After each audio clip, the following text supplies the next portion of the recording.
Mm-hmm. So I mean, I want to kind of go over some of the easy ways to, I guess, open a credit card if someone is curious. The one I started with is the Discovered Secured card. It's definitely, I feel like, the easiest.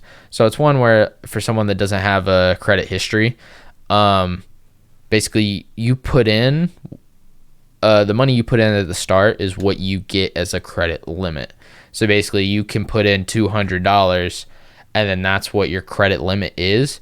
And then after, I think, 8 months of your credit history and paying on time, you then get that deposit back.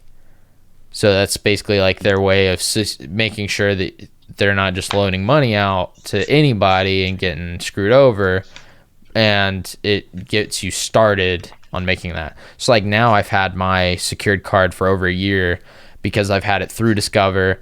I actually got an upgrade after so long, and my credit limit has went up now to over $2,000. When I originally started with the secured card, and it was only a $200 limit. So, Have you seen that? This might be a little off track, but no, you're good. I just saw this. It was an ad for. It was a credit card and a debit card, and so like you swiped it and like it paid with credit and then automatically took like the money out of your debit account and like checking account and like put it towards the checking. So like I was like, whoa, I that's kind of smart. I think there's a few like that. I haven't looked into it, but I think I've seen the one you're talking about, and I think those work fine. I didn't even look into it, but Yeah, like so at first look, basically I'm like, ooh, like that so the five ways that credit card, or not credit card companies, but like the credit bureaus or whatever, like I can't even think of the names all of a sudden, TransUnion or whatever, like the way they build your credit score, is the five things that they base it off of is your credit utilization. So basically, if you have $1,000 limit, how much of that $1,000 do you use every month? And it's best for you to probably stay below 15%, or have a 15% or less on your utilization. So like God, technically the yeah, best thing for me when I had the $200 limit was literally to spend like maybe a max of $20, and that like would help boost my score the quickest. So technically it hurts you if you do max out your cards when it comes to your score. Not only that, but the interest rates if you do hold balance is like 23% or something oh crazy. yeah, And then another one is on time payments. So just paying on time in full is another thing that they look at, just to make sure you're paying your bill.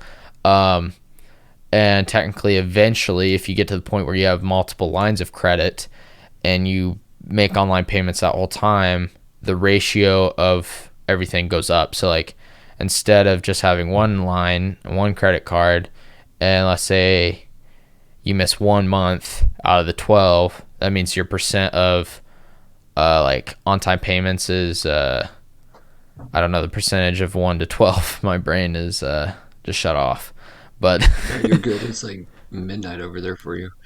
so let's say if it was only 10-month history, if you did 1 out of 10 and you missed it, that'd be 10%, because technically you've had 10 payments, and if you missed one late, you've had a 10% like, or 90% on time payment. So that's not necessarily super good. But if you have, let's say, 3 credit cards, so in that same 10 months, you technically have 30 payments, and then you miss one, that's only like a 3% down. So it's like a 97% on time payment rate. So over time, the longer you have it and whatever else, if you do happen to miss a payment, it won't have as large as an effect on your score. The worst part to do that is the beginning of having a credit card, because it will definitely have the largest effect. But if it's been 20, 30 years or something, you've done good and then you miss like one, it's probably not hardly going to do anything. So, I mean, credit cards is definitely like, you just got to learn how to basically use the system for your benefit. Like you Yeah, said, you don't want to go crazy and go spend all your money on a credit no, card and just buy a spend more than you pack of make. gum like Like once a that's month, like you said, like a pack of gum a month. I guess like that would that would or raise your credit. I still personally, I probably won't get a credit card for a while. even like And filling up your gas tank once.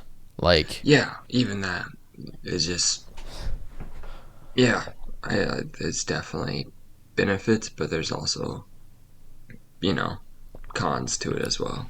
yeah, there's always risk and reward to Hmm. anything in finance, and it definitely depends on the person. If there's someone that has some sort of shopping addiction, yeah, they probably shouldn't have a credit card because they're probably not a No, good match. But they part of will it is just buy building up everything good in habits. Amazon. Yeah, Yeah. exactly. I mean, so okay, so that's 2 out of the 5. The other thing they use is your credit history. So basically, how long you've had lines of credit. So like mine, technically right now, I have 4 credit cards, but technically my credit history is only like 10 months Hmm. average because I had one now for just over a year, but a couple of them I've only technically had for like 5 months. So basically, it averages out from all your lines of credit, your average history of credit. So basically, the longer the history, the better. So obviously, for Hmm. someone young, it's gonna that has a decent effect on your score. But for someone that just started, you're not gonna have a long credit history. That's just how it is. But the whole Yeah. point is, if you start in your early 20s, late teens, most people probably aren't looking to buy a house until they're in their 30s. So if you do that now and you start the benefits of this, by the time you get to look to buy a house, you might have a credit score of 780 or something, and you can get some of the lowest interest rates available to you. So that's kind of like the whole point of doing it. So I guess number 4, if we're still going on that, hard inquiries. So inquiries are basically like when you sign up for a credit card or to get a loan or something, is basically when someone looks up your credit score that pops Hmm. up on your record to basically be like, oh, Hmm. this place was looking into your credit score. And technically it's bad if you have a lot of inquiries because to them it looks like, oh, this person's trying to get a bunch of credit. He needs money. Why is he applying or doing this to a bunch of different companies? But I think it's after 8 to 12 months, the inquiries get taken off. So it's only a short term effect on that. And it doesn't have necessarily a large effect on your overall credit score. And then you have total accounts or the diversity of accounts. So technically, the more accounts you have, or if you have a few credit cards and an auto loan and a mortgage or whatever else, technically the more of those you have, the better, because it means more history. If you pay them Hmm. all on time, it does have an impact because it's like, oh, this man has several lines of credit and a bunch of different things, but he's pretty good because he's still paying all of it. So we like him. So I guess that's kind of like Yeah. the 5 ways they monitor your credit score.